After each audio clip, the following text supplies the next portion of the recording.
Hi everyone, today I'm going to be talking about Sun in the seventh house. So, this is part of the Sun sign series where I focus on your zodiac sun sign being in each of the houses. So, this doesn't have to do with your actual zodiac sign. You could be any sign in the zodiac. You could be an Aries sun, Taurus sun, Cancer sun, or any other sign. But this has to do with the house on the zodiac wheel where your sun sits. So today I'm going to be talking about the sun in the seventh house, which is the house of partnerships and romantic relationships. So how does this manifest?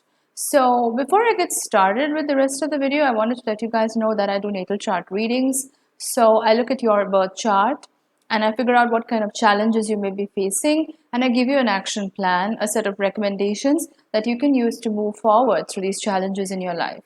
I also do synastry chart readings, so if you're trying to get into a relationship, if you're already in one, and you want to know what the flavor of the relationship is going to be like, what it's going to be like, what kind of challenges you and your partner may face, then that's something I do as well. And I also do tarot card readings, so you can ask me a question related to any aspect of your life, whether that's career, finance, health, relationships, love, anything. And I can do a tarot card reading for you, just for you to get more clarity on the situation and whatever messages that spirit or the universe is channeling through me. So if you'd like to contact me for any of these readings, just drop me a message on my Facebook page. That's facebook.com/Venusianscorp. You can also drop me an email at astroluck111@gmail.com and I'll get back to you soon. Both the links are in the description box, so you can definitely contact me through any of these channels. Let's get started. So today we're talking about Sun in the seventh house. So basically, the sun represents our ego, our identity. It's our very core sense of self, how we relate to ourselves as people. What is our core essence? It's like I said, it has to do with the ego, it has to do with the identity. And the seventh house is the house of partnerships. It's the house of romantic partnerships specifically. So when you've got the sun here, it can translate into somebody who really understands themselves as they go through life through a romantic partnership. So sometimes this can translate into codependency as well. Does that happen in everybody who's got a sun in the seventh house? No. Of course, it's going to depend on the whole chart, but just this placement in isolation, this can manifest to some extent as codependency. And I'm going to explain why.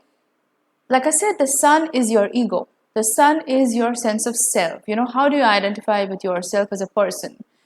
And the seventh house being the house of partnerships, the house of relating to the other person, your partner. So if the first house is the opposite house, which is the house of relating to yourself and self-expression, the seventh house is kind of the opposite, where you're relating to the other person, the partner in your life. And having the sun here means your ego is very, very strongly connected to a romantic relationship. So the way it works sometimes with these people is that they really truly understand themselves the best when they're in a romantic partnership. Does it mean that they don't know themselves at other times of the year when they don't have a partnership? No, probably not. But it's almost like their ego comes alive. This sense of self comes alive when they're in a romantic partnership. It's almost like their partner helps them understand more things about themselves, or the relationship helps them understand more things about themselves, which they may be which maybe they have a blind spot to when they're not in a relationship. It may take a lot of extra work for them to understand themselves when they're not in a relationship. So this can sometimes lead to these people, because they feel so alive in a relationship, because that ego part of them is activated when they're in a relationship, they may really crave relationships, even if they're not healthy for them, because it activates a part of them, which is the sun, which has to do with the identity and sense of self. It activates such an important part of them that it's really difficult for these people to go through life without a relationship. And when they are not in a relationship, they can feel almost like they don't know who they are. They may feel lost, they may feel disillusioned, they may have trouble connecting with themselves. And I think one of the lessons, and that's why I said that this can be one of the ways this energy can manifest is in codependency, because that need to understand themselves is so strong, and that only happens most of the time when they're in a relationship, that they can seek out relationships even that are not healthy just so that they can understand themselves better, if that makes sense.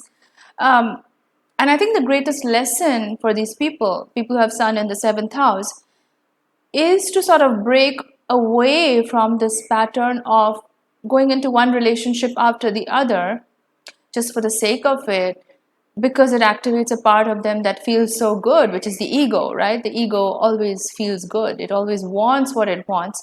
This is not like the subconscious mind, which is egoless. This is the sun we're talking about, which is the sense of self, which is ego. And it's a very core part of ourselves. So these people, when they are in a relationship, they may feel like they come alive, like I said. And so this can be kind of addictive to them. So they may continuously get into one relationship after the other without really understanding that it's not necessarily the most healthy thing for them. So like I said, the lesson here is to sort of detach from relationships till they figure themselves out. um, because that addiction to form a relationship can overpower them to an extent where they forget to take care of themselves, where they kind of get into a relationship hoping things will just ease themselves out, or things will just pan out the way they want it to, sort of in a magical way. There is a sense of magical thinking in a way with these people, where and that can actually get amplified if they have Neptune contacts as well, or like 12th house placements.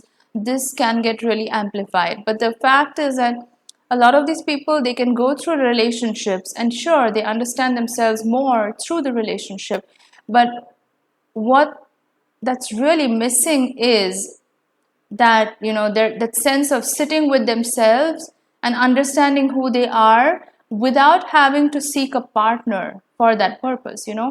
So while it may be easier to understand themselves through a romantic relationship, through a partner, what's really necessary is for these people to sit with themselves.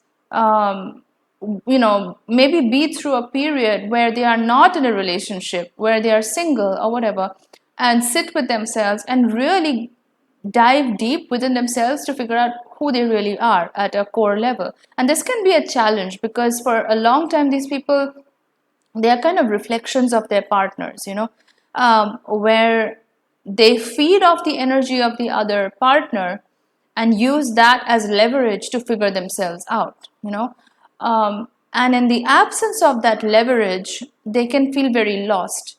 And that feeling of being lost comes from the fact that they've not taken the time to understand themselves when they were single, or without being in a relationship. So this is an important part of the life lesson here, which is kind of taking a page from the first house, which is relating to the self. So this is about really diving deep and understanding who these people are at a core level in the absence of a relationship, because that really sets a solid foundation uh, of a sense of self, so that tomorrow when they are in a new relationship, it's not like a validation seeking behavior where they're in a relationship just for the sake of making themselves feel better, but they've really done the work on themselves. They really have a solid foundation to start with. They have a solid sense of self, which is why when they get into a relationship, then it becomes really rewarding, then it becomes really fruitful, because it's not coming from the sense of inadequacy, the sense of lack. Rather, it's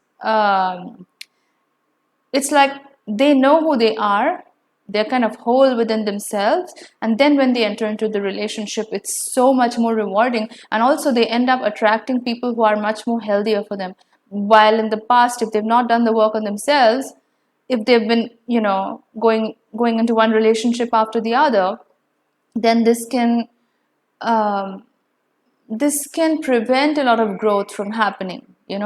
There's a sense of detachment that's required in these people, like detaching from a relationship to discover who they are.